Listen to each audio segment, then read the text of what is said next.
कर्ण को वो सब बातें याद आने लगीं जो द्वापर युग में लोग कर्ण को कहते थे। ताने की तरह सूर्यपुत्र अर्जुन से कभी मान नहीं हो पाएगा।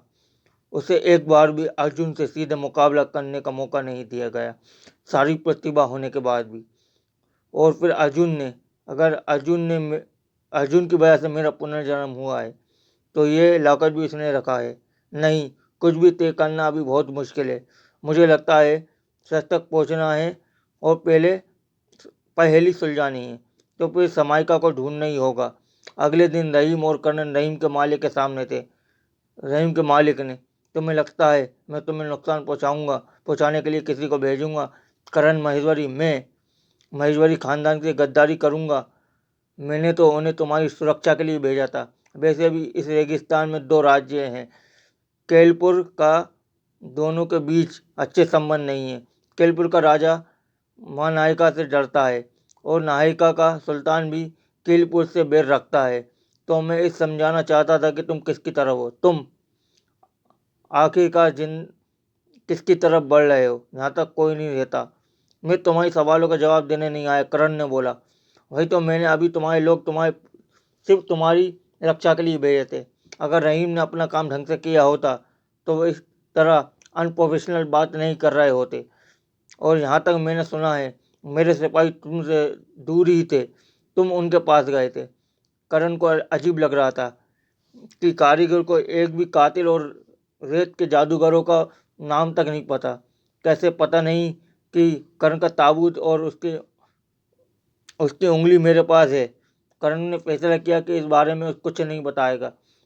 देखिए, आपने तो बात साफ कर दी, लेकिन अब मुझे समझ नहीं आ रहा कि मैं अपने परिवार को कैसे समझाऊं।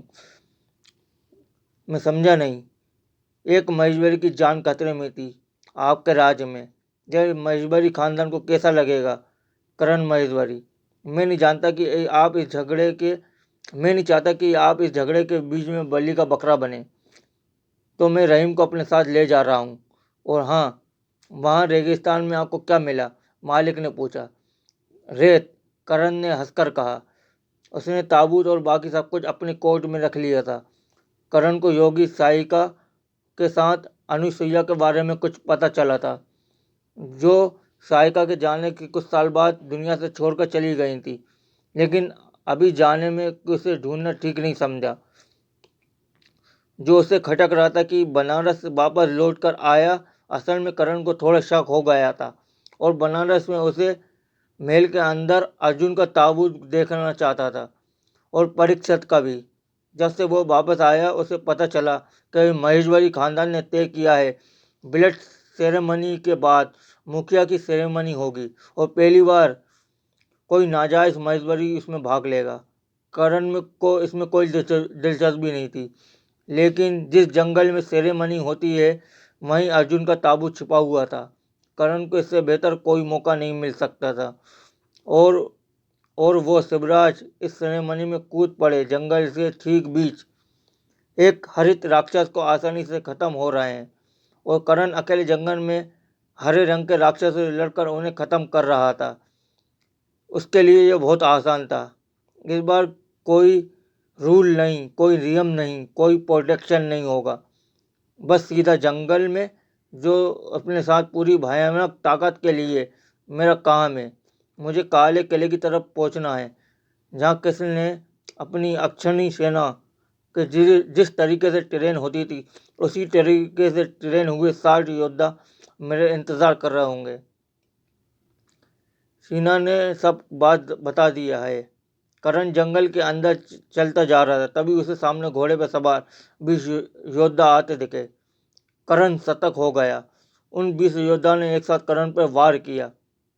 पहले तीर चले, उससे करण बच गया और तभी एक योद्धा घोड़े पर बैठकर उस पर तलवार से वार किया। करण ने घूमकर खुद को बचा लिया और अपनी यौगिक शक्ति से उसे घोड़े से फेंक दिया। तब तक नमन महेश्वरी खुद आ गया भाला लेकर। वो कमाल का योद्धा था। करण के लिए उसका सामना करना थोड़ा मुश्किल हो रहा था। करण की तलवार और नमन का भाला आपस में टकराते हुए चिंगारी उड़ा रहे थे। मुझे लगता है जरूर करण ने मुझे घोड़े लड़ना को पकड़ा जरूरी और नहीं तेजी है। से किले अगर की मैं तरफ काले चल किले में निकला। कदम रख दूं पीछे से उस पर तो ये वार होने वापस लगे लौट जाए। और तभी उसके पास से एक बहुत बड़ा पत्थर गुजरा। उसने जैसे ही नजरें ऊपर उठा के देखी, एक तलवार ने उसे घोड़े से उखाड़ कर नीचे जमीन पर फेंक दिया। उठा उसे वो उठ पाता उससे पहले ही एक लात उसके पेट में लगी। करण उससे 10 फीट दूर जाके गिरा। उसने देखा उसके सामने ईरा महेश्वरी खड़ी थी। हेलो वेलकम, ईरा महेश्वरी बोली। करण ने के पीछे सारे योद्धा आ गए। बहुत लाल आ रहा है आपको मुझ पर, करण ने ईरा महेश्वरी से बोला। 3 मिनट, अगर तुम 3 मिनट तक मेरा वार सह पाओगे तो मैं तुम्हें खुद किले पर तक छोड़ के आऊंगी, ईरा महेश्वरी बोली। बस 3 मिनट? डर गए, ईरा महेश्वरी ने करण से बोला। मुझे लगता है आप बुढ़ी हो गई हैं। आप 1 मिनट में हाँफने लगेंगी, ये आपकी बस की बात नहीं है। ईरा महेश्वरी ने अपनी घड़ी में 1 मिनट का टाइम सेट किया और करण की तरफ बढ़ने लगी। 3 मिनट और पूरा जंगल नीली रोशनी से भर गया। कीरा की यौगिक शक्ति कमाल की थी। ऊपर से करण की यौगिक शक्ति भी जल रही थी। दोनों के बीच घमासान युद्ध शुरू हो गया। धरती फटने जैसी लगने लगी। करण का हर बार कीरा के पास दुगनी ताकत से आने वाला जवाब होता था। दोनों की तलवारें इस्तेमाल नहीं कर रहे थे, हाथों टांगों से ही लड़ रहे थे, एक दूसरे को दूर दूर तक फेंक रहे थे। कीरा के एक मुक्के से जब करण एक पेड़ से टकरा गया तो उसने तुरंत अपनी तलवार निकाल ली। कीरा ने तब भी अपने हाथों से जरी लड़ना चुना। जितनी तेज तलवार चलाता उस उतनी तेज बचकर कीरा निकल जाती। कीरा की यौगिक शक्ति के कवच से सीना अपना शरीर छूने दे रहा था तो करण की तलवार के टुकड़े हो गए। करण बोल पड़ा, 3 मिनट के ऊपर हो गए हैं। क्या? कीरा बोली। कीरा अब कीरा का चेहरा थोड़ा मायूस हो गया था। वो लोग काले किले की तरफ बढ़ चढ़े।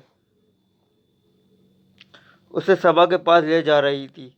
एक बार फिर ऑफर करती, तुम रक्षक बन जाओ। आप लोगों को शक है मैंने रेगिस्तान के राजा के साथ मिलकर कुछ गड़बड़ की है? कीरा बोली, तुम जायज महेश्वरी नहीं हो सकता है तुम्हें मुखिया बनने का लालच हो तो कुछ ऑफर किया हो राजस्थान के राजा ने। तो मुझे नहीं बनना मुखिया, ये बात अंदर समझाना।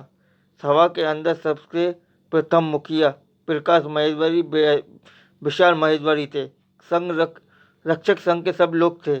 जैसे ही करण अंदर घुसा, जब उसने देखने लगे, करण ने तुरंत अपने कोट से ताबूत निकालकर सबके सामने रख दिया और सब बताने लगा कैसे वो रेगिस्तान में गया और वहाँ उसे ताबूत मिला।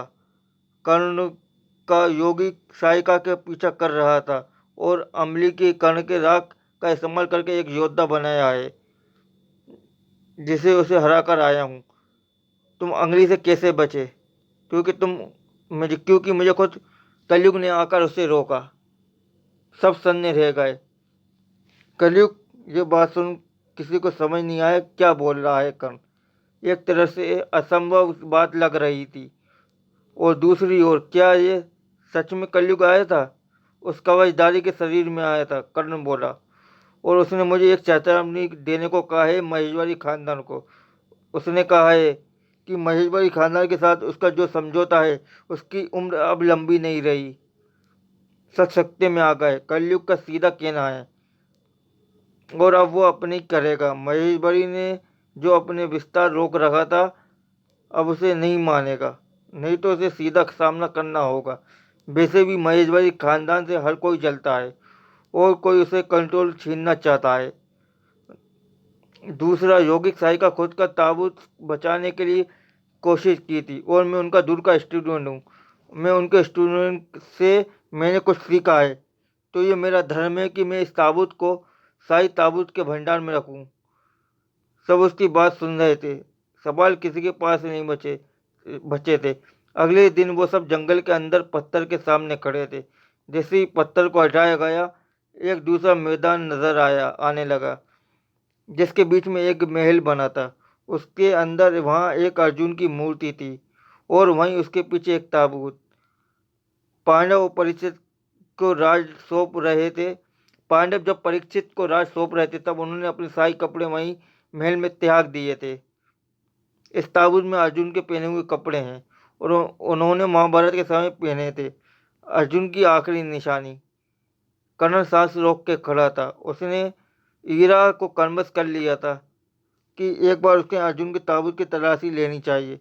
जब ताबूत खोला गया तो अंदर जो था उसे देखकर सब चौंक गए। ये कैसे हो सकता है? ये खाली है, यानी अर्जुन के कपड़े। कलयुग अर्जुन का पुनर्जन्म हुआ है। एक आवाज सुनकर सब चौंक गए। उसने पूरी जगह कदमों की आवाज गूंज उठी। सबने पलट कर देखा तो सुंदर अप्सरा जैसी लड़की उसकी तरफ चली आ रही थी। उसकी वेशभूषा योद्धाओं की तरह थी। वो पूरे सफेद कपड़े में थी। सबने बोला क्या? तो वो लड़की बोली, कर्ण के अंदर अर्जुन की आत्मा है। अर्जुन ये बात सुनकर हंसने लगा। मैं नहीं हूँ कर्ण अर्जुन का पुनर्जन्म, मैं तो कर्ण। वो बोलते बोलते रुक गया। मैं किसी का पुनर्जन्म नहीं हूँ। कुछ भी अपने दावे अपने पास रखो।